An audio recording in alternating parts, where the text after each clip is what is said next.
Welcome to the EAST Partnership video series on project management. In this series, I will be joined by my friend Sanya Mathura from Strategic Reliability Solutions and my friends Ian and Tim from PM-ProLearn, a leading project management training organization. We will talk about how project management certification benefits both the member and the organization and how it applies specifically to those that work in maintaining and managing the world's greatest assets. So please check us out on eastpartnership.org and enjoy the video. All right, so Sanya, what's the value of project management certification to the clients that you usually manage on your accounts? I think that certification is just great no matter what, especially with PMP. It's a global certification.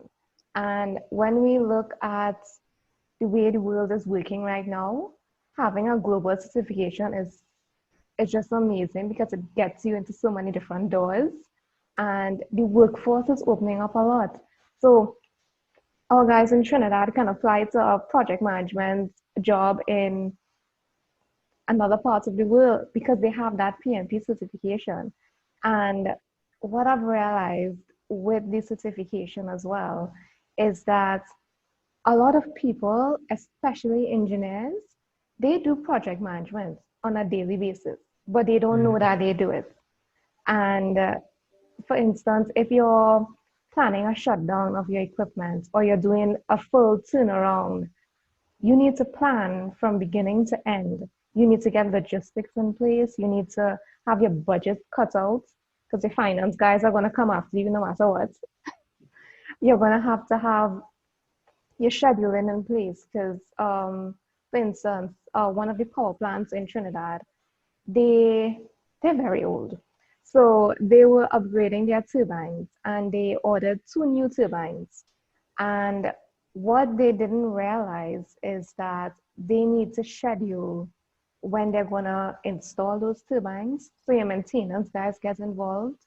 You can't afford to lose power to the grid because it's going to affect your profits at the end of the day for the power company. So they need to properly schedule that, budget that. And logistics plays a great part in that, a huge, huge part. One of the reasons that I say that is when the turbines came in, now turbines are pretty big, the finance guys, what they did is that they were trying to cut costs as much as possible. So they used a regular transport guy. And the turbines couldn't pass over the bridge. The only bridge leading to the plants. So there was stuff flying all over the place, just trying to get this turbine into the plant. And they're like, oh my God, why did we not choose the proper guys to actually lay this plan out? So do you have that on video? I wish I did. Some of the guys wanted to send it to me, and I'm like, you know what? I think I've heard enough.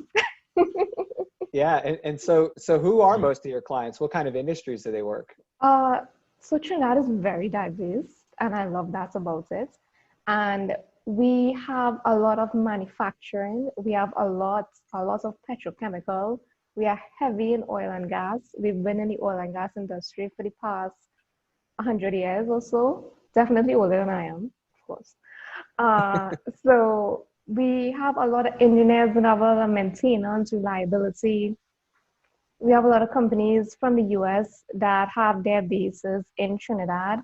We have the BPs, the Shells, the Halliburton, and then we have the local manufacturing companies that export. And I know you know about Caribbean, so we have them as well. Yeah. Caribbean, yes. Yeah. Oh gosh, yeah. So they actually support the entire Caribbean. So some of the products that we make in Trinidad, they go straight up the islands and then they're exported to the US as well. So we're heavily industrialized in Trinidad compared to some of the other Caribbean islands. A lot of the Caribbean islands, they depend on tourism. And that's why this whole COVID thing is a bit of a shakeup. It's a shakeup within the industry as well because the demand for like ammonia or methanol, those have gone down significantly. So we have some plants on the verge of closing. Some of them have closed. So it's a lot of balance there. But getting back to why you need to be certified, sometimes when you do something, you think that you've done it at your best ability, but you haven't because you haven't seen exactly what is involved in project management. And becoming certified helps you to gain that extra confidence in what you need to do. And you're basically joining a group, a community of other project management professionals. And having that tribe of professionals which you basically have that tribe at your beck and call because everybody's interacting, and that's what I like about project management, and that's why definitely you should get certified. Wow, that's great. I mean, I mean, what a large, industrial base you have down there, Yes. and it's amazing how it has those tentacles that reach out through that entire region, right? I mean, Tim, Ian, you guys, understand that world of work a bit, and how project management applies to so many different industries. Do you have anything you'd like to add on that? Right, Tim. Okay, yeah, I didn't want to jump on top of Ian on that, but yeah, we, in our work in PM-ProLearn of training people, we just come across people from all different industries, and so it's just been so fun to see looking out across the class of people that you got people in there from IT, from construction, from oil and gas, from aerospace, healthcare, and it's just really project management is just done across industries. This is totally not industry specific. But the skill sets are the same thing, right? The things that you would use to manage a project in the oil and gas industry, the same basic practices is what you would use in healthcare or IT. It's just the details of the project are different. But yeah, there's so many people out there actually managing projects that really don't know that that's what they're doing, and they don't have any maybe formal training in it. They don't have any develop standards within their organization, that say, hey, this is how we manage projects here. This is how we plan. This is how we execute, how we monitor and control those things. So it's really fun. I've learned so much about so many different industries being a project management trainer. Yeah. So it's really fun. It's not industry specific at all. I think one of the most important aspects of the certification process is, as Tim said, we've had oil and gas, aerospace, construction, telecom in the same room together, and we're giving them all a common language to speak from, and that's super important when you think about it. Just the ability for these different groups of people who work on completely different types of projects can all talk the same language and can find ways to kind of interrelate and tether things together in a way. And their examples, it's amazing. You hear somebody from the medical industry who will give an example, and then you'll hear somebody from oil and gas pile on top of it.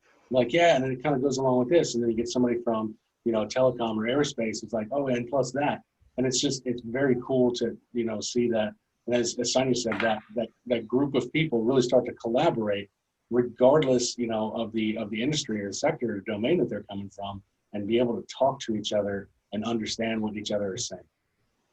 Yeah, absolutely. I mean, I used to experience that teaching those classes. It was even within one organization, you had so many people from different disciplines within the same organization, and it created this tremendous organizational learning experience. Just everyone being in the same room. Some of those people have been in the same group for years, but they've never actually sat in a room together and worked on learning together. It was always really cool to see that come to life. Yeah, so Sanya, that gets really challenging, right? You think about COVID, you think about some of the other industry challenges you guys have going on right now out in the industry.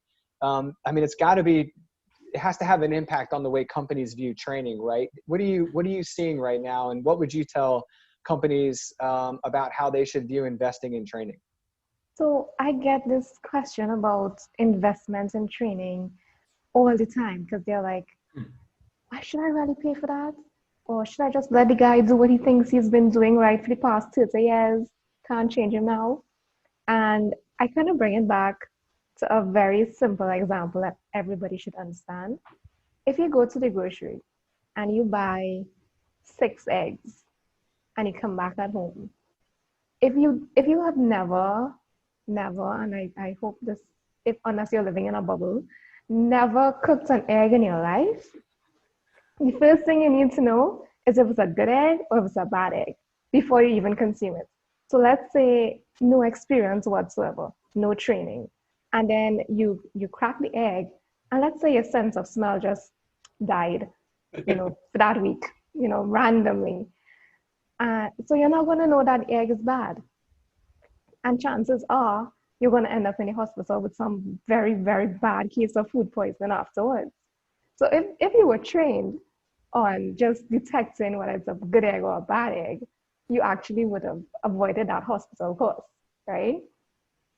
And if you take it a step further, now, supposedly, everybody should know how to boil water. Supposedly, I'm just, putting that out there.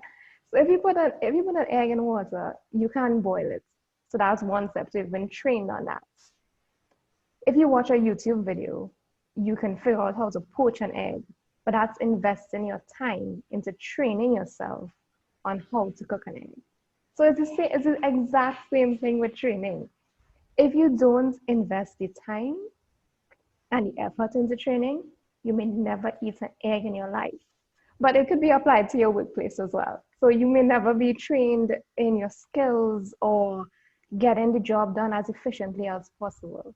And then there's the flip side to it, where when you have managers that invest in their employees for training, they're actually telling their employees, I trust you to get this training, to bring the information back to the organization, and I know you will carry out whatever you learned and implement it in the organization.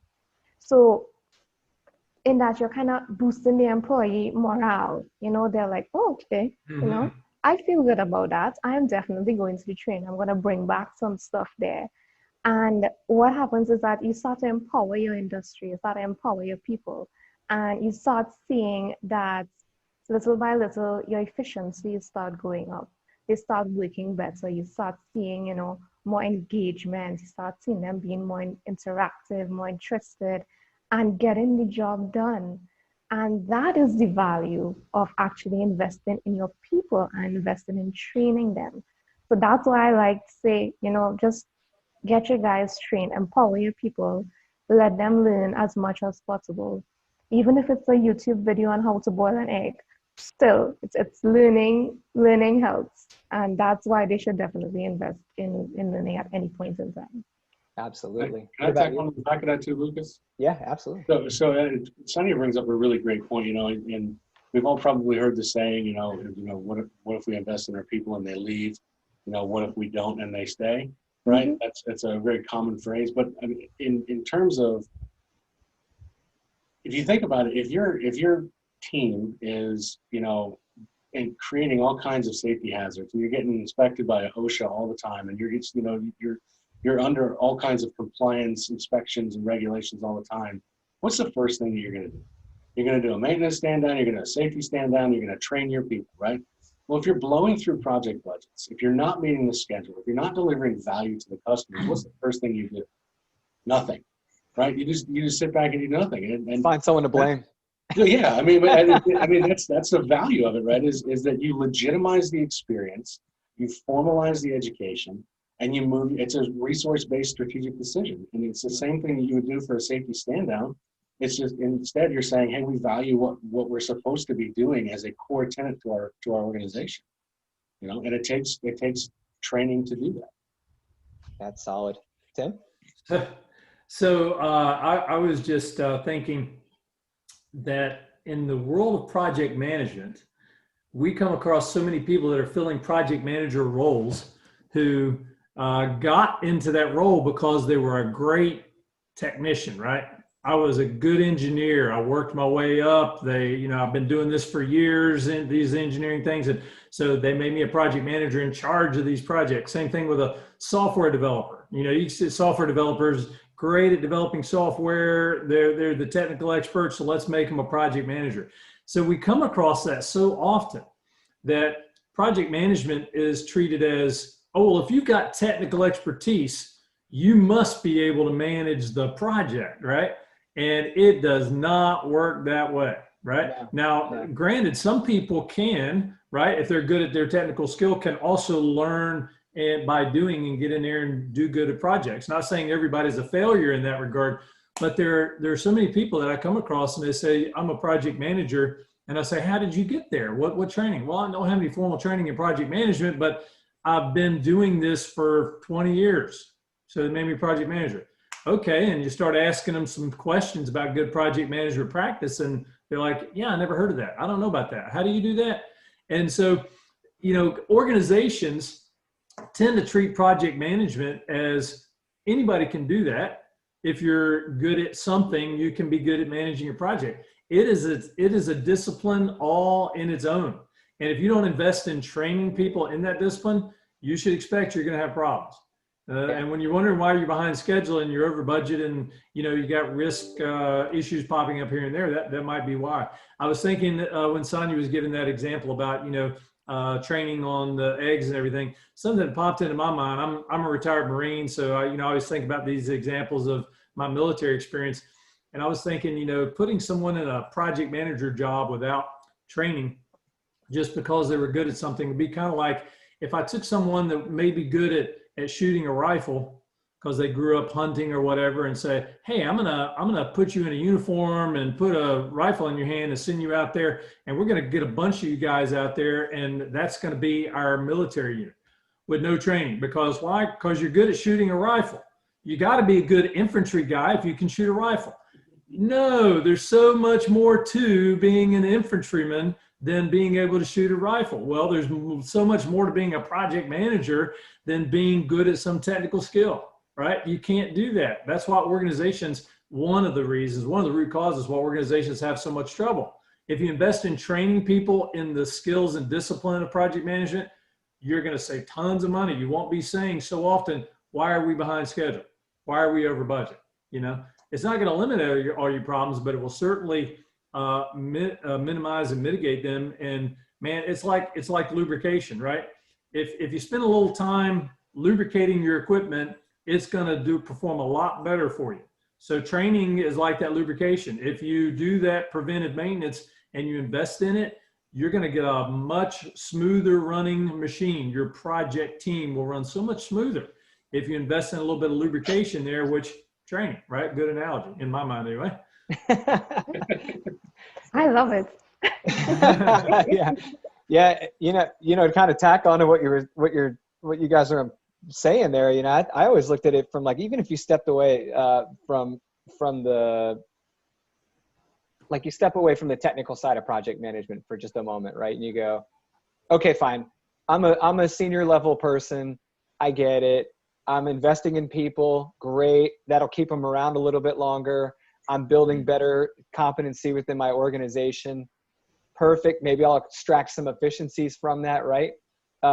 When do you ever hear it tied to quality? Like the quality of the work that comes out of an organization, right? Being directly linked to the quality of project management in the organization. Like think about all the major players in all the different industries that have really executed sound technical products and had terrible project management or terrible marketing or some other business aspect, and they completely missed an opportunity. They tanked. I mean, it's so, you could just riddle the table with examples of that in all these different, high-tech companies that we've encountered over the last 20, 30 years since the internet really made its presence felt on the world, and I always wondered, how come leadership isn't looking at some of the ROI for getting people trained in project management as like an investment in continuous improvement in the organization itself, not just like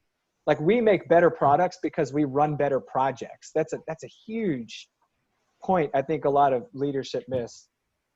Yeah, I think honestly goes back to, the difference between profit centers and cost centers, right? They don't see project management directly related to profit, unfortunately, because it's there, it's transparent. But when you don't have good project management, you don't have as much profit for sure, right? I think your point, you're just dead on.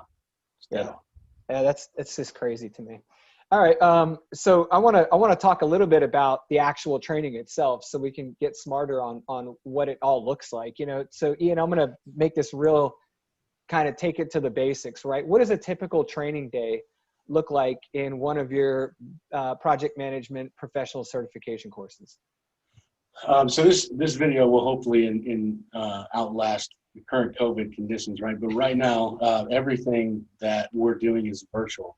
But we've done a really, I think, you know, and you can be the judge, but I think we've done a really good job of taking the in-person classroom experience and replicating it as best as possible in the virtual classroom. So we use Zoom software, and the Zoom meeting software allows you to do a lot of different things. Number one, it allows everybody to see the screen of the instructor, which is exceptionally valuable. Move through the slides with the instructor, right?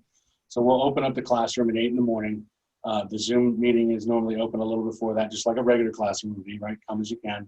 And as soon as we start, essentially the instructor is center stage, showing slides, engaging in conversation as much as possible. That's another thing that we've kind of forced a lot of people, because they're right now, when we first transitioned to Zoom, nobody knew how to use Zoom, right? And everybody was kind of like, oh, how do I turn my camera on? How do I mute myself? Oh, I'll help you right now and mute you, right? So it was different. And then we got used to using Zoom, and then we've kind of gotten complacent to using Zoom, and nobody wants to turn their video on, nobody wants to turn their audio on, nobody wants to talk, they'll randomly chat, which is great, right? But so for us, as the instructor is moving through the lesson material, we'll go for about 3.5 hours in the morning with periodic breaks to make sure that people can get up, move around, get the blood flowing again.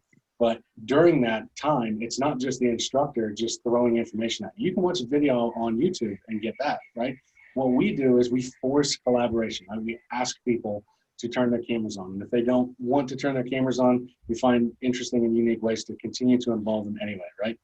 Sometimes it's cold calling, where you'll be sitting there and as an instructor, be talking to the class and it's just deadpan silence. And you're like, oh, somebody's got to engage. I'm like, so-and-so, what do I mean by that? Do you have a story that can back it up and really force the engagement?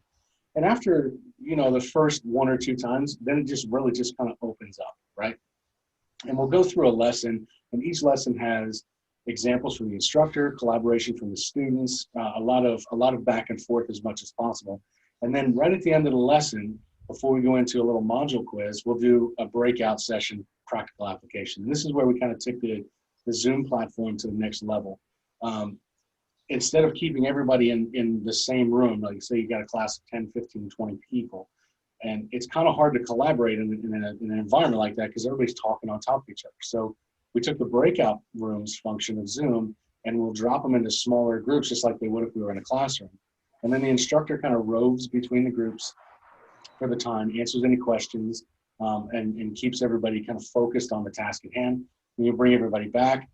One person from each group will discuss kind of the findings or the overall results, and then we'll go into a quiz. And by doing that, we found that the level of understanding has really kind of increased to, for lack of a better way to put it, next level, because we talked to them about it. They talked back to us, and we related their experience to the lesson. And then we had them sit down with a group of people and collaborate with each other to think with each other, a very Socratic technique, right? And then we finalized that learning and said, here's your quiz. And then they take the quiz and we send them the results of the quiz. So it's not like you take the quiz and it goes away forever. We actually send the results of the quiz to them so that they know where their weaker areas are so they can continue to study. And we do that for a full 5 days. And that's kind of the typical day in the life of a student. I mean, it goes beyond the classroom, which I'm sure, you know, we'll talk about it here in a little while, but that's really the daily regime for the classroom. Awesome. Tim, you have anything to add to that? Well, I was just going to say, if I was the instructor and I was teaching, my class is just a lot more fun than Ian. So our day would be filled with, I throw some jokes in there every now and then and whatnot. But other than that, yeah, Ian's right on the mark. Other than that. Other than the fact that Tim was more fun. I get that. Got it. What about you, Sanya? You're kind of like you got to see this all in action, right? I did. What was your take? I loved it actually. And with the instructor, one of the things that he did at the beginning of each day, not necessarily the first day, but the second day, is that he gave them questions at the beginning of the day when their minds are still fresh. Hopefully they've woken up by that time. But it's similar. It's questions that you can expect in the exam from what they would have covered the day before.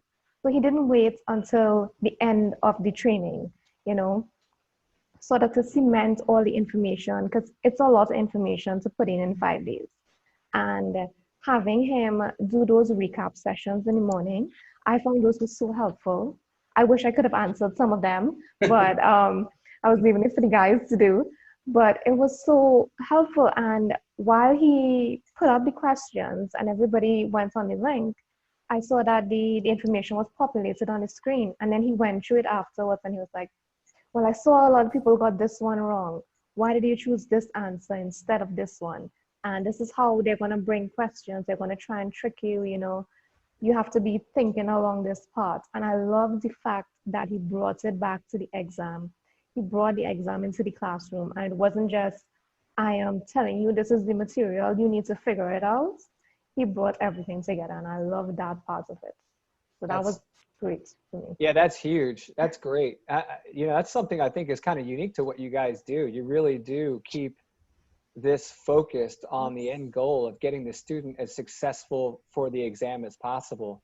You know, they kind of leave there with no stone unturned, and that's huge. And I think, you know, sometimes when students see the tremendous amount of value you guys can bring to the table in a class, and they see how much they really need to pour themselves into this, at first it might be like, oh man, you know, life's crazy. Is, you know, am I able to do this? You know, very infrequently, but it did happen. You have a student that for some reason or another can't, you know, attend part of a day or misses a segment of the course. Ian, how do you guys usually balance that with the needs for exposure hours for the certification? So, and it does happen, you know, especially now with, you know, everybody working remotely and people, for lack of a better way to put it, managers or senior leaders kind of assuming 24-hour availability of staff members because we're all working from home. And you're at home, that means you can work, right? So there's a lot of draws, right? And even in the actual, you know, when we were doing brick and mortar classes, even in those points, you have dental appointments, you've got to, you know, pick up sick kids and take them home. You got to do all kinds of different draws on your attention. And if a student misses a certain portion of the day, right? So you come in 10, 15 minutes late, you just kind of, you know, get the finger wag and you move on, right? Done scapping in the corner and feel bad about it. But if you miss like an actual day of training, you can miss up to a day of training and you still can stay the pace. But what we recommend, or actually what we require, is for you to go in and make up the modules you missed. So our schedule is published on the learning management system. This is where we intend to be every day.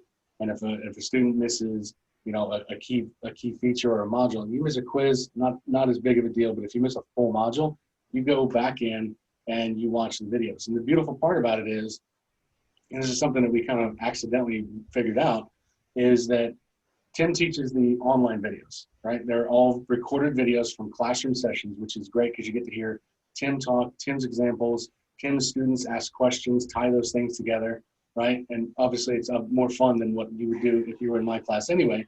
But so, you know, you get the whole, you know, experience. But if I'm teaching your class and then you have Tim's modules after the class or even available for the time period for studying, you get to hear two different instructors' perspectives on the same topic, which is invaluable. Because he's going to use different examples to tie things together. He's going to get different questions than you would have gotten in the classroom, and it's very, very, very valuable extra experience.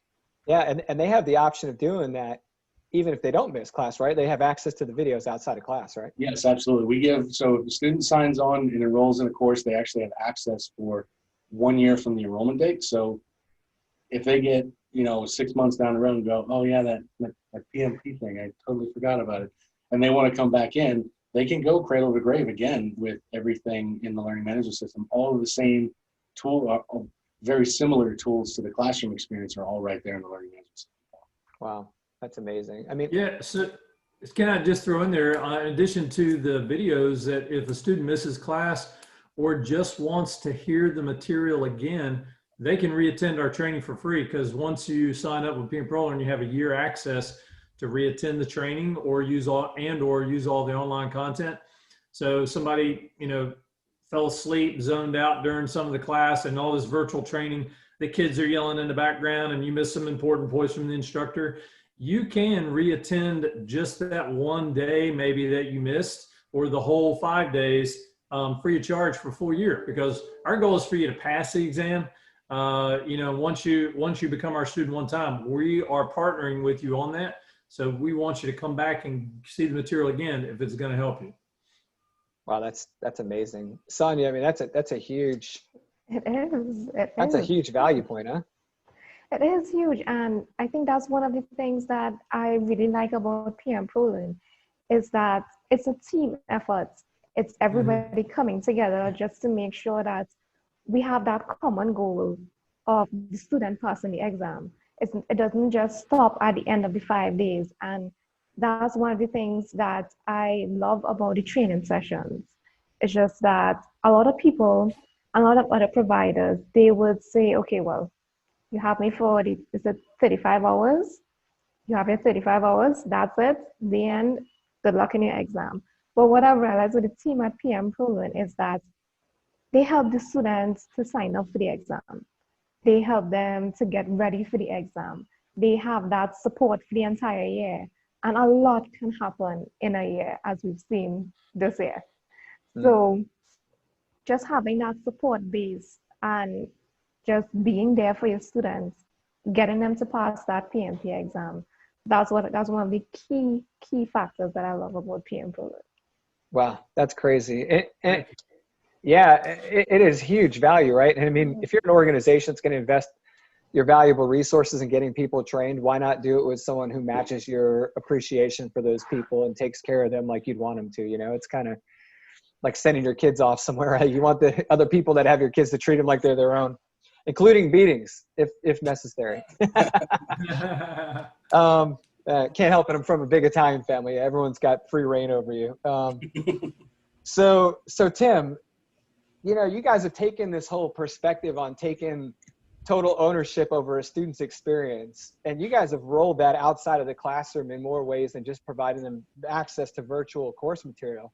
You know, how do you help them with, you know, the daunting part of this that kind of seems to be outside of traditional curriculum, like applying for the exam and other elements? I mean, I wrote down scheduling and the exam. I mean, those were things that I did on my own without a training provider before I realized what options I had available to me.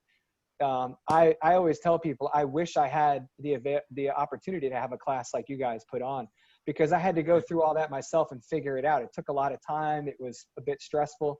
What do you guys do to help students with the application and scheduling of exams and things like that? So, you know, that's a really cool question, Lucas, because so many people come to, you know, think about, man, I think I might want to go get that PMP, learn some project management stuff because I see how valuable it is, but I just don't think I can qualify. I don't know where to start. I don't know if I can get there. And we realize that, right? We know that that is in people's minds, is sort of that uneasiness of if this is even something they can do. So our company, we deliberately take a mentorship model and a partnership model with every single student to shepherd them through this thing, from that initial feeling of I'm not sure I can do it, but I really want to, hey, wow, I'm a PMP. So we want to be with them from the beginning to the end and be that advocate and that mentor in the background that's always there. So we start that out at the beginning with this idea of, can I qualify for the PMP certification? And, you know, then how to do the application, because the application is really looked at as a very challenging and daunting thing by a lot of people. So when a student enrolls with us, the very first thing that happens is they get instantaneous access. As soon as they enroll online, they get access to our online content, and they're directed to what we call the Start Here module. And in the Start Here module, there's a video in there by Ian, by the way, about how to do your PMP application. And there's also a PowerPoint presentation in there. And there's a spreadsheet tool that we created that helps you calculate, do you have the experience or not? And so if before a student ever sets foot in class, they've got access to all this Start Here module to start learning on their own about the PMP application. Once they start interacting with their individual instructor, they're able to start just asking questions directly to the instructor by email and say, hey, can you take a look at my draft application and give me feedback on it? And we'll do that. And then once they're in class, we actually spend a couple hours on the first day talking about the qualifications, how you do the application. We have a group exercise that the students get together and they do a mock-up of a PMP application. And so, you know, they learn from each other about wait a minute, you're in IT and I'm in healthcare. What are you counting as a project and what can I count as a project? So they learn from each other. And so throughout the week, the instructor is available to help that student review their application. Our instructors will help them during lunch or after hours and hang behind and review their application and kind of tweak it and get it online. After the class is over, the instructor, we ask the student, when you've got your final copy of your application ready, based on all that previous stuff that, you know, I just mentioned, when you get your final one ready, we've got a specific email address that you send it to. That's how we're doing it right now. So they send it to application review at pm-prolearn.com.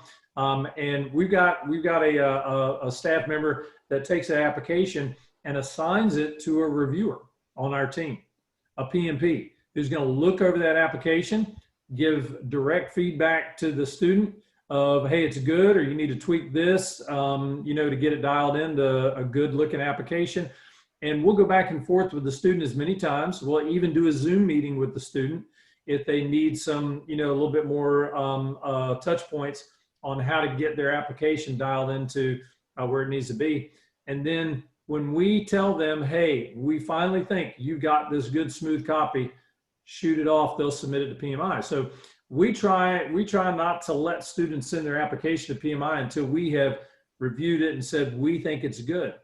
And so because that's our area of expertise, you know, if a student does that with us, they're going to get approved. I mean, I can't even remember the last time that we had an application not get approved because we just do it all the time, right? We're experts at that.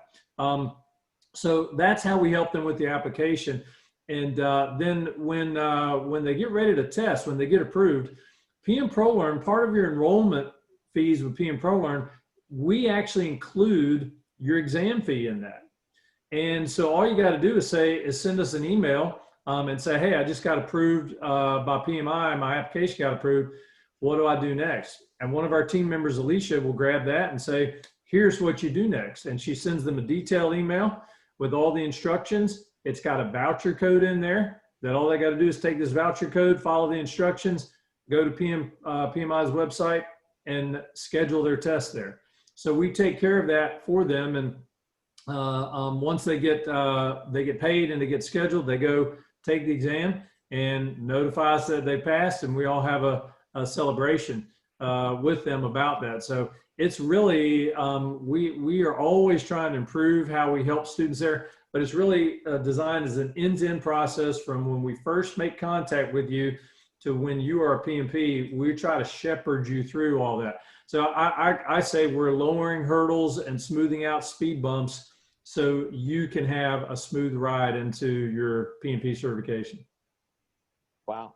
That really reduces a lot of the student stress. You know, that's, Yeah, Yeah, we definitely try to do that. that's huge. Yeah. Ian, I mean, how have you seen, you know, have you seen anything, you know, kind of unique about that process and the way you guys manage it? I think one of the biggest things that you can pull out of that whole process, and as Tim says, it's a mentorship and partnership for a full year, right? And so I did a Zoom meeting with someone today as an example. She had just passed her test. She's in Italy, and she had attended remote virtual training where the instructor was in the US and she was in Italy, and we taught on Italian time zone. So instructor up way early in the morning, right? A couple of pots of coffee in him, and then he teaches the class, and he's teaching on an off-cycle class. And then she had attended a training, and it actually only took her a little bit over 30 days from conclusion of the course to take the exam. But when I talked to her today, and we did a Zoom meeting, and she said so many wonderful things about her experience, the curriculum, the quizzes, everything.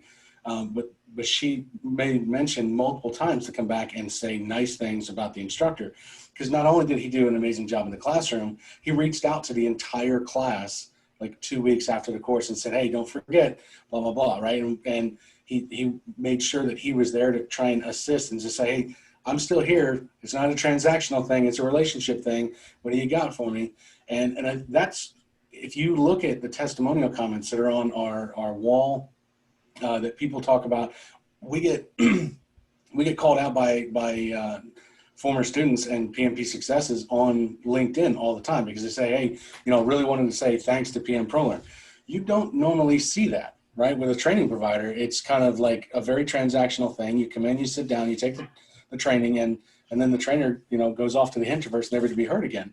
But we intentionally, and sometimes maybe a little overbearingly, inject ourselves into their study process to make sure that, number one, they don't forget about it.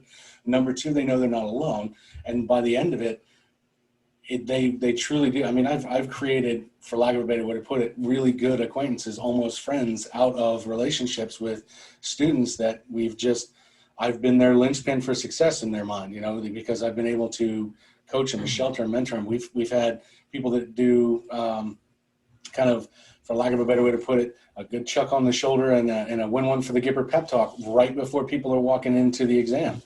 So there's a lot of value in a trainer that does not act like a trainer, that they act more like a coach and a mentor. And I think that's what we do. And we celebrate, like Tim said, we have an entire chat feed for our team that everybody knows how many successes we've had, who's success. We congratulate the student, we congratulate the instructor. It's a win for everybody, and that's not normal, right? And that's why we love it.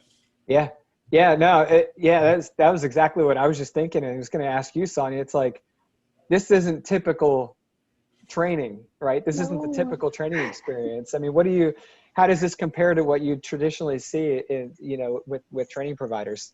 So usually some providers, they, like I said, they come in for the allocated time, they get their stuff done, and then that's it. You don't hear from them again. And one of the things that I like about PM-ProLearn is that you all do the exam cram sessions. And I think that those are so valuable because it's everybody coming together. And what I've realized is that there are a lot of times that students, they learn from their peers. So if their peers ask them a question, they're like, yeah, I remember when that person asked me that. And I remember what I said to that. So I know how to answer that question when I get to the exam. Mm. So it helps and it builds so much team spirit and that collaboration and that community. And I think that's one of the major pillars with PM-ProLearn. It's building a community and getting everybody on board and just, helping them to understand that the only way that we can succeed is together. Wow. That we all have to come together and we're all in this together. We're going to get this done. So that's pretty cool. That's what I like. That's what I like about PM-ProLearn. Now you mentioned exam. yeah, that really does. You mentioned exam cram.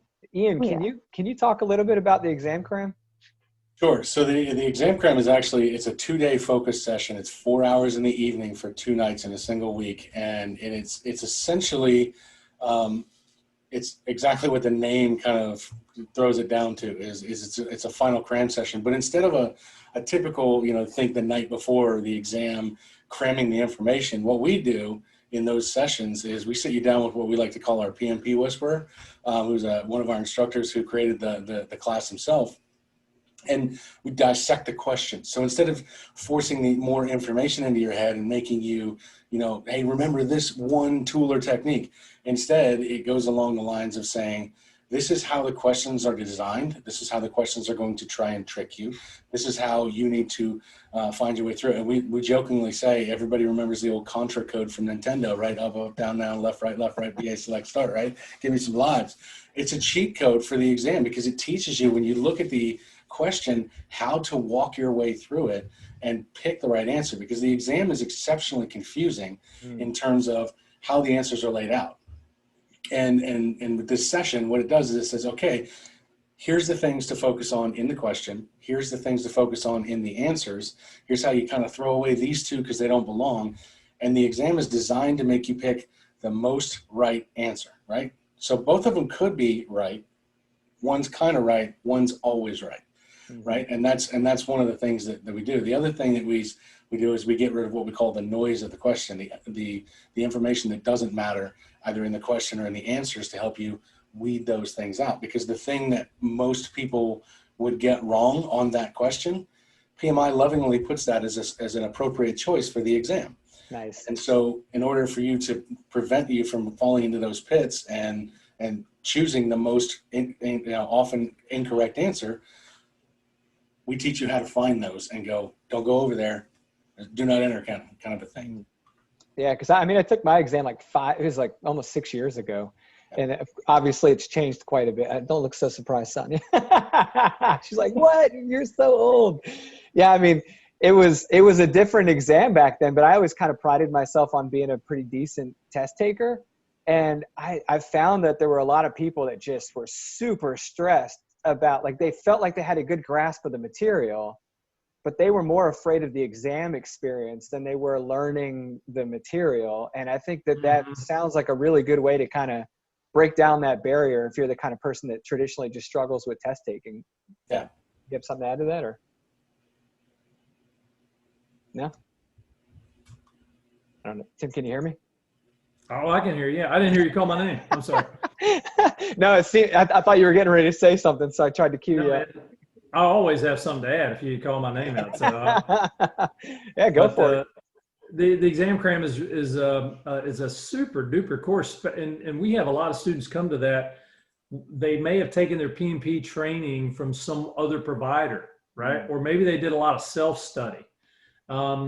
But they're like, man, my exam is 2 weeks from now, and maybe I really need to talk to an expert here that can help me, dial in my thinking and my reasoning to these exam questions. So that's what it's designed for. It's that last, shot of PMP knowledge and test taking strategy that can help just tons of people. If you're one of our students or even somebody else's, just come take this 8-hour course from us, and you're going to feel so much more confident and prepared for the exam.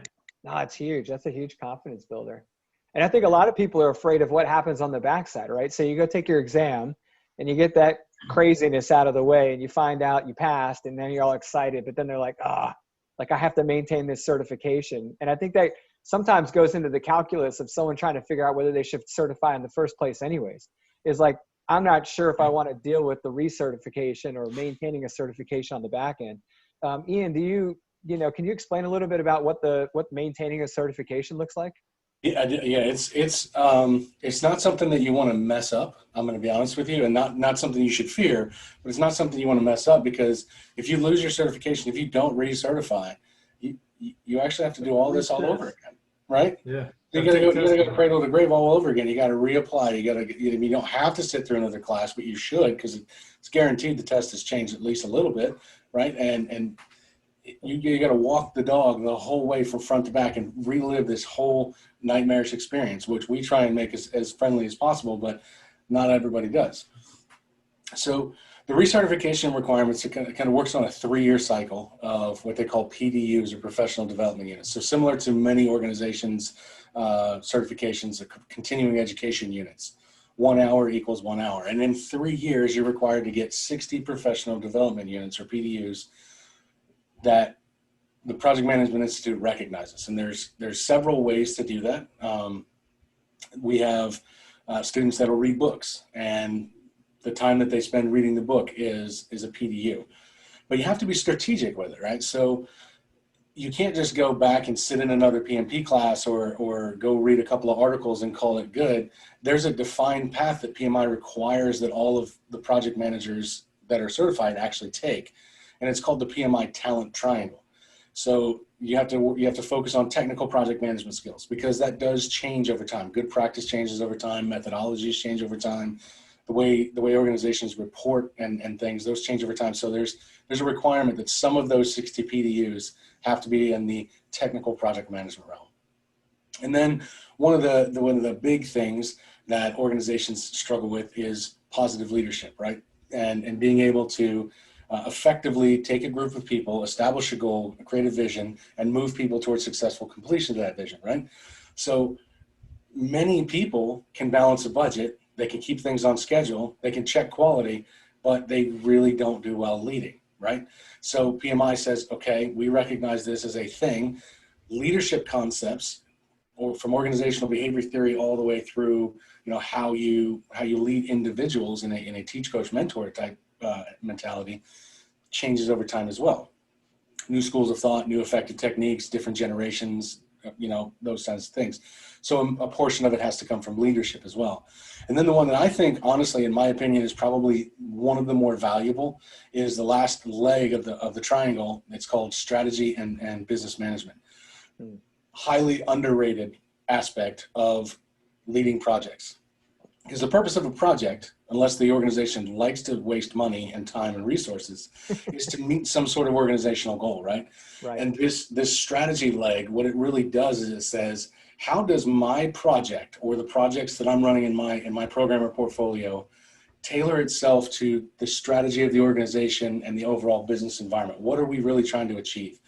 Because that's the goal of a project, right? Is to take some sort of initiative and find a way to capitalize on it as an organization. And the project manager and their project is right in the center of all of that. So PMI recognizes that, and they say a portion of your stuff has to come in strategy and business management as well. And you can get those PDUs by reading books, going to webinars, attending a class from PM-ProLearn, right? All kinds of different ways. And then also, you could even do what's called giving back. So maybe training somebody else on how the scheduling system works and how scheduling methodologies work, why we do things a certain way. And you get credit for those hours of training as well. And you submit those to PMI. And again, you do 60 every 3 years. If you miss the mark, which no one should ever do, but if you miss the mark and you don't get them all, PMI you can actually petition to get a 1-year grace period. When they allow that grace period in there, you have that 12-month period to get all 60 or the remaining of those 60 PDUs to then restart your certification cycle. And again, if you don't, then you got to restart from cradle to grave. For some people, the PMP training and the CAPM, or the Certified Associated Project Management training, is it's almost identical. In our case, it is identical because the skill set is the same. It's how the tests are built that are different. So for the CAPM or CAPM certification, starting October 1st of 2020, they're actually changing that. From before, it used to be if you were a CAPM, yes.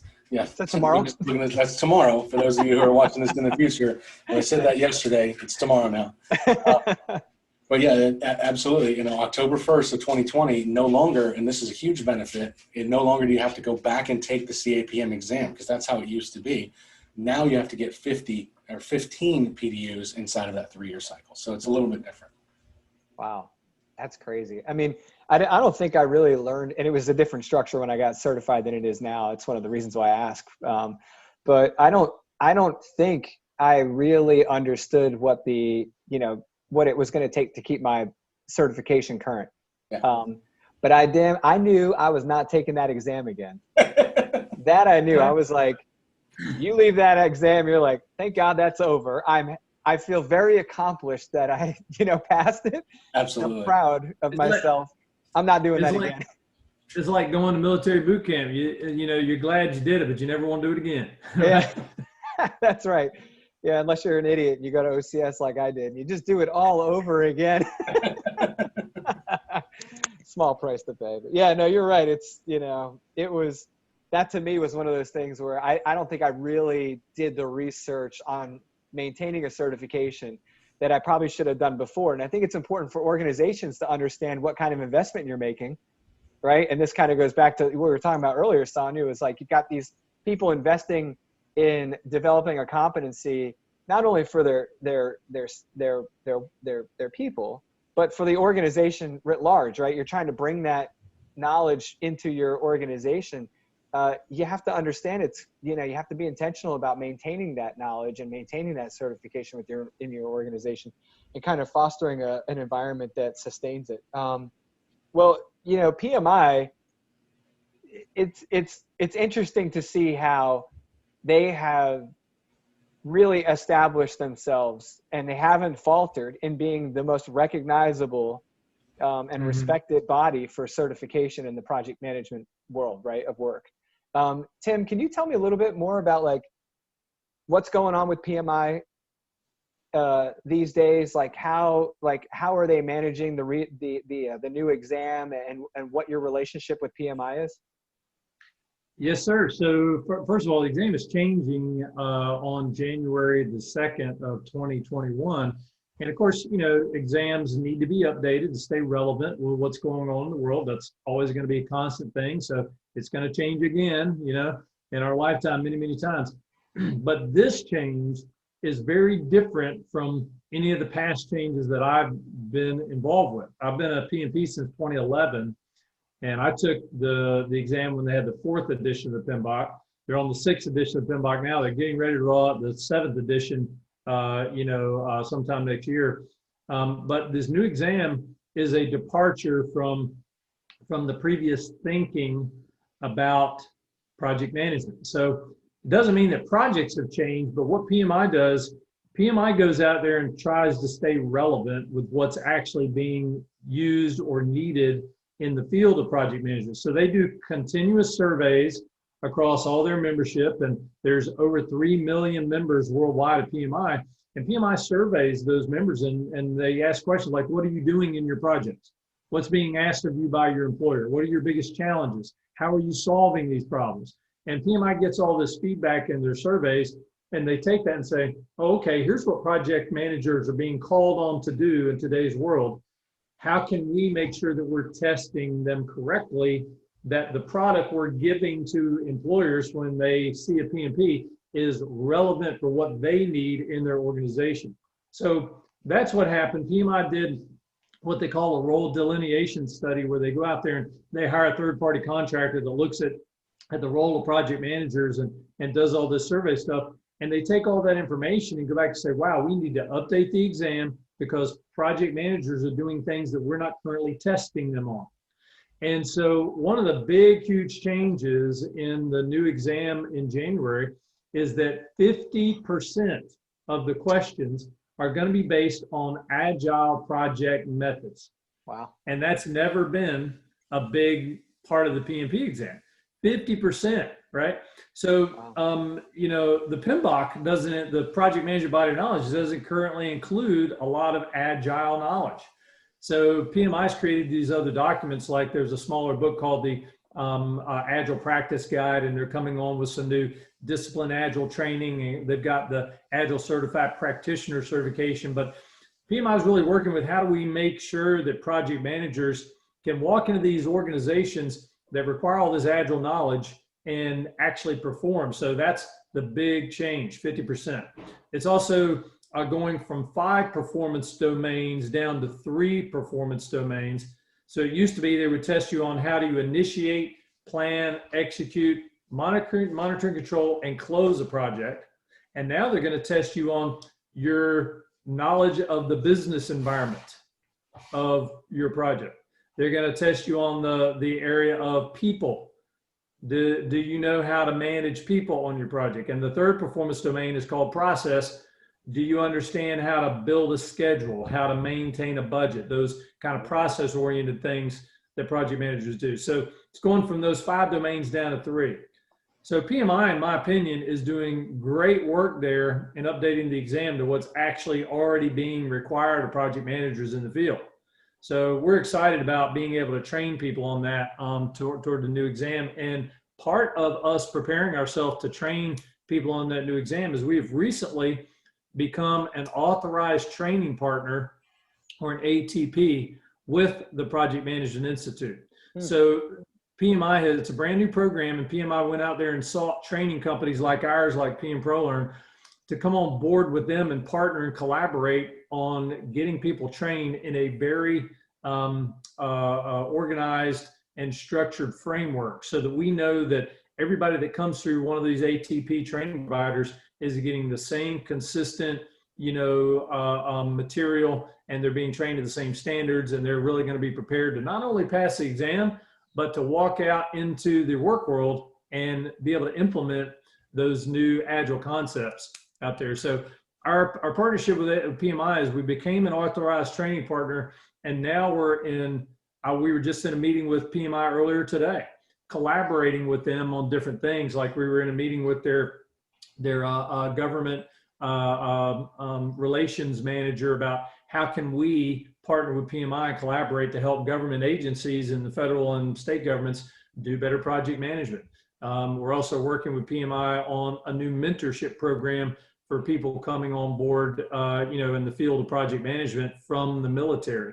And we're working on training programs to offer to PMI chapters that are, directed to help local chapters around the world train their local membership in all this new project management stuff that's going to be on the new exam. So we're super excited. PMI has kind of opened up their window of collaborating with private training companies like PM-ProLearn, because we bring the boots on the ground expertise with what's happening in the training world. And, we're kind of the bridge between PMI, who, is the repository for all this knowledge and good practice, and the practitioners out there that are trying to implement it. Well, you need somebody in between there to train people on that. And that's where PM-ProLearn comes into play. And we're really excited that that PMI recognized us as someone they would want to partner with in doing that. So we're really hoping to expand our impact and help even more people and more organizations, do better projects. Wow, that's huge, man. That's really cool. I mean, I know that had to be a tremendous, investment for PMI to take on a company, and do that type of work. And I think it's really, kind of satisfying for a student to know that the company you're working with meets, that level of standard, that PMI has chosen to partner with them, and that, you're getting the best, investment of your time and money by going with a company that, can deliver that level of training. Ian, are you experiencing what have you seen since that change has come about? There's been a lot. So there's in the back end is where a lot of those things that are different now, I should say, or you could say, that Tim was talking about, right? Like just the open collaboration with areas inside of PMI and industry that we never saw before. Like, so, Tim mentioned having a conversation with the government relations. We were on a Zoom with the managing director of all North America in PMI, and talking with her about, the most appropriate way for project managers to kind of be shepherded into this lifelong mentorship thing. So what Sanya was talking about earlier on in the thing of creating this environment where project managers are just willing to help each other, and the chapters have a lot to do with that. Exposure to different disciplines have a lot to do with that. And that has really been, it's been a phenomenal experience, really just opening up the doors and letting everybody kind of, for lack of a better way to put it, peek behind the curtain and see some of the decisions. Because for a long time, and PMI has admitted this, they weren't focused as much on the project manager as they were the certification. And now, under new leadership, they've turned their focus outward, and it's obvious. And it's been great. And that's where the new exam has come from. That's where these new collaborative partnerships have come from. That's where discussions that were never really, it was just kind of like, hey, we're going to do this thing over here. And then, hey guys, this is the new thing we're doing. And everybody just kind of like feels the shock real quick. And then we figure out how to best work in that environment. And they've taken a much more detailed approach at trying to make sure that doesn't happen, right? Because if the trainers and the training partners feel shock, then the students are going to feel shock, and it's not conducive to learning and to continuing on the certification pathway, or even wanting to continue the certification with the PDUs, as we talked about. So that's been a big thing. The other thing is being on board with PMI and their ATP program, it's opened different doors to different agencies that we would have never really either thought to collaborate with or would have been able to have access to collaborate with. So it's been a very, very healthy relationship that we've had with them, and it's been very consistent and constant. And we see emails from PMI all the time about, hey, have you guys thought about this? And have you thought about that? And hey, what do you guys think about this? And that's been the really fun part, is what do you guys think? And then they're eliciting feedback, which is it's awesome. Well, yeah, I mean, when you think about it, like the people that govern all of this say, what do you guys think? It creates buy-in for both sides, right? This is what the ground floor thinks. This is what the 50th floor thinks. Hey, let's find a way to meet in the middle and see how we can all think, right? And it's been fun. It's been very refreshing. Well, that shows they're practicing what they preach, right? I mean, that's great to hear. And that provides so much value to the end user, right? To use an agile kind of approach to this, like it really does provide so much value to a student, because the more obviously through a relationship like that with PMI, you become a better training company, right? You become more exposed, they become smarter, and then all of that rolls right into the experience the student gets with you guys. That's huge, man. That's amazing. It's a stakeholder strategy. It's a stakeholder strategy, allowing the stakeholders input and allows everything to flow. There's an information conduit that goes, in every direction now, which is fantastic. Wow, that's great. I mean, Sanya, you got to see, like we mentioned earlier, you got to see a few of your clients put students through one of the classes this summer. How did they respond to the course and the certification prep experience? So, first of all, we only have 2 seasons in the Caribbean. We have the wet season and we have the dry season. That's true. That's true. And during the dry season, we have more rain than in the wet season. So don't ask me how it works. Well, what about hurricane season? Is that just all year round? It is partially, but I think it's in the wet season because it's supposed to have more rain, but God is a Trini. So we don't really get hit by hurricanes in Trinidad. The other islands get it. We don't get it as much because of where we're positioned. Nice. So we're fine with that. So with the guys, and it's so interesting with these guys who attended the session in August, is that we asked them about doing a virtual session last year, and they were so against it. They were like, oh my gosh, I can't sit in front of a computer for so long. We're going to fall asleep. We're not going to be able to do this. And then in April, they're calling me and they're like, Sanya, we want to do this virtually. Can you get us done virtually first? I'm like, yeah, the guys are ready. They want to go. And one of the great things that I heard from them is that they were excited every morning to get into the classroom. Of course, I was emailing and calling them throughout the 5 days, so they had to respond to those. But they said that it was like they were in a classroom, and they felt the interactions, and they were able to talk to the trainer one-on-one, and they did not miss the fact that it wasn't a physical session. They said they didn't fall asleep. They were very engaged. Must have been in class. Yeah. Yes.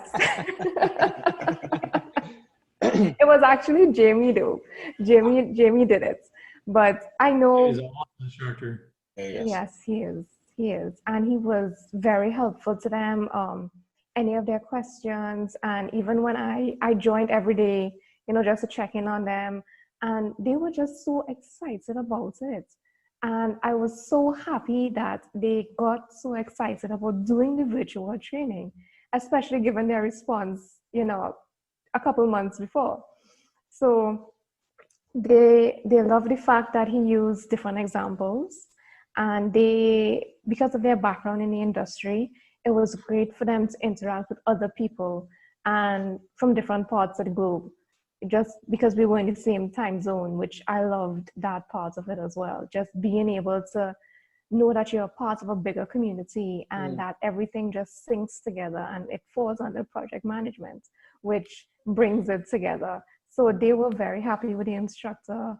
They loved the follow-up. They loved the questions throughout the day. They were disappointed that they had no snacks, but that's on them. That's totally on them, because whenever I do a session, they get fed 4 times a day. So they that's the only thing they missed about it. But they loved having the virtual session, and they like the fact that they have the material afterwards, after the 5 days. They can always go back to it. And I think that was one of the key things for them, because they work in the industry. They work in the power plants industry, not the same power plants, another one. So they are almost on call all the time. So being able to go through the material at their own pace afterwards and go back and check that and then schedule their exam is absolutely perfect for them. So they love that. And I love the fact that you all are giving that 1 year support and mentoring them and partnering with them to get them over the finish line. So that helps a lot. Wow. So glad to hear that's working out for your students. Yeah. Thank you.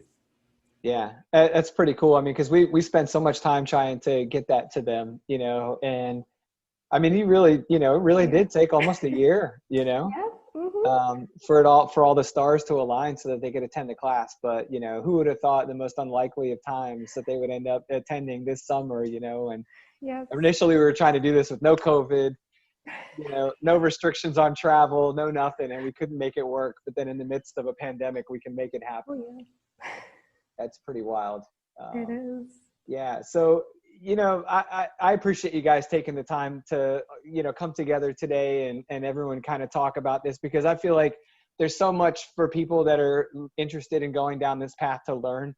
And there's so much to unpack, and there's so many places to, you know, you're being inundated with resources. I think this has been a great conversation for someone that might be interested in pursuing a PMP certification and then they're worried about how to do it. I mean, one of the bigger things that I was concerned with when I first went into this was cost, you know, because I was on my own and I was paying out of pocket, and I had 2 little knuckleheads running around and a baby on the way, and I was not, you know, I was active duty military, so I wasn't raking in cash. And I remember sitting at my dinner table going, all right, what's the cheapest way I can do this, you know? And I'm sharpening the pencil and I'm trying to work it out. And in the end, I regretted my approach, because I cut corners and I did it this way. And I actually cost myself so much more work, and I didn't get the network. I didn't have this great support structure. I didn't have this wonderful suite of, I mean, super comprehensive course, all the different things you guys give your students for memorization and test prep, and just the experience of you guys giving practice exams. I was out shopping for practice exams. Now I'm doing an alternatives analysis between 4 different providers to figure out where I can get the best exam. You know, that was in its own was like a 2-day thing. And I wasn't happy even after I chose and then spent money and took the exam. It was just undue stress. I wish I had a one-stop option that was as well founded as what you guys provide your students. That would have been tremendous. And I think that if I could go back and do it all over again, I would do it the way you guys do it. That would have been, I wouldn't even have thought twice about it. So Sanya, I'm glad we were able to, you know, connect and get all of this, you know, this greatness down to Trinidad. I'm still going. Yeah. And I'm still going to hold you accountable for at least 1 cold beer in the Caribbean. You can have a case. We'll visit the factory. There you go. Yeah. And I think in our minds, and she'll feed you 4 times while you're there. Yeah, you guys are going to be clamoring. You're going to be fighting over who's going to teach those classes when travel opens back. Oh yeah. I think Stacy's got first dibs. But oh yeah, I remember that. Yeah. So I'll go around one time to see if you guys have any parting words. And I'll start with Tim. Tim, do you have anything you want to lead people with? Well, I like to, you know, just leave people with the idea of PM-ProLearn. We actually have 8 core values that we, you know, drive our business, and I won't go into all those 8, but the very first one is one I always like to tell folks about, because it's people. We value people and relationships over everything. And that's why we do what we do. We, you know, have this mentorship program, and we want to help you become, you know, successful. And that's what you do in projects. Project managers, if you can manage all the technical stuff of a project, but you don't value your people, your stakeholders, your team members, and prioritize those relationships over everything, your project's going to have a lot of problems.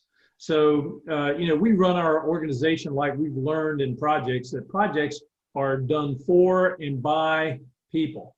And so you got to treat people with the value that they really bring to the table. And that's PM-ProLearn. That's how we try to treat every single person we deal with. That's great. Ian? I mean, I would love to just, say the same thing Tim did, really. I mean, it's all about the partnership. And I think that's the most important thing, just being able to, it's selfishly gratifying to find out that one of your students has met the mark for the application, right? And it's exceptionally selfishly gratifying to say, I helped them achieve their PMP, right? And it's fun to celebrate those things, and it's not marketing. I mean, obviously it can be and should be used as marketing as well, but it's not just gimmicky. It's literally, we've created relationships with people where, 2 years later, we're still talking to those people, and they're saying, hey, how can we most effectively get our PDUs taken care of? Or, hey, I learned so much from your course. My organization's struggling. Can I put you in contact with this person and discuss, and then it turns into maybe another training relationship or a consulting relationship. And it's just, again, it's all about helping. And then when people say, I don't know how to thank you enough, well, yeah, you do. Pay it forward, help somebody else, bring somebody else in line and make it go. And that's really, as Tim said, it's all about the people, the relationships, and it's selfishly gratifying. So we enjoy it. Yeah, I think that's one of the, I'm not just saying this. I think it's one of the reasons why you guys have been so wildly adopted the last few years and so quickly. It's that, anyone who interacts with you guys knows that you're in it for the right things. You're in it for those relationships. You really do care about the people you're interacting with. So that's amazing. Miss Sanya, do you have anything you'd like to pass? I just want to thank you all for the opportunity and letting me be here, because I love the fact that PM-ProLearn brings value, and that's what I want to bring to people. I want to make sure that they know about the organization. They know that they can get this value. They can have this team effort and this community behind them.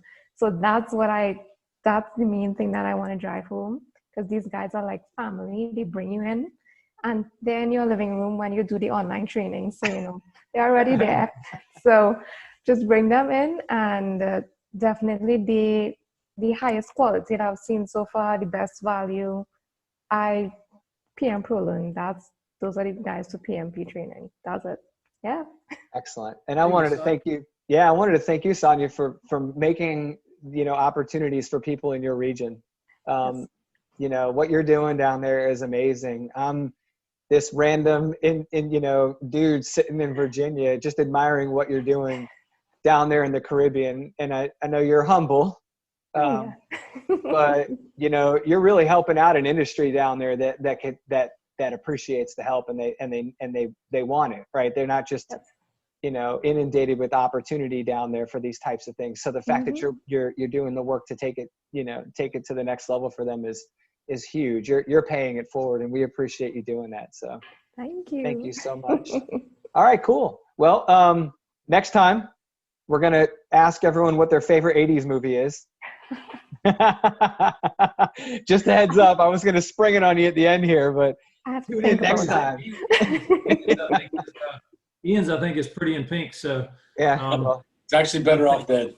it's not 16 Candles. Oh, okay, good. Oh boy, I feel a bit.